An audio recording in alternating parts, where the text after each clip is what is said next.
speak to where we are as a nation, and also the possibilities of the U.S. being a steward of global leadership moving forward. Yeah, well, the United States is at that point which every empire has had, when it's over, when the empire is in decline. It's happened to every other empire. I know we might want to believe that we are the exception, we are the empire that will last forever, but the burden is on the person who believes that, given the historical record. So for me, is this about a declining empire, or is this yes. about bad leadership? No. This is about a declining. It may also be about. It's not either or.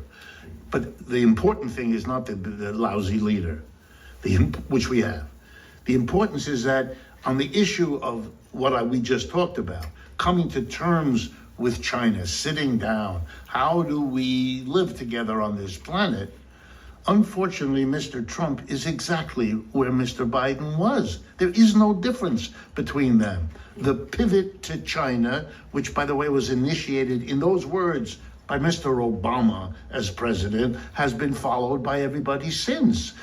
In fact, one of the arguments made by the new defense head, is that we have to free up our resources to confront our real problem. You're going to see that coming from the Trump administration now more and more as they disengage from Ukraine, a lost cause. But that's not a situation that would be replicated by Biden or Obama, would you say? I mean, no, Biden wanted to fight the Russians. Right.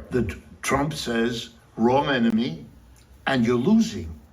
We don't want to do that. We don't want to send American troops over there because that wouldn't fly at home. So that's a dead end. We can't do that. Is Trump right? Absolutely. What's he going to do? Everything the United States has been thrown into that war.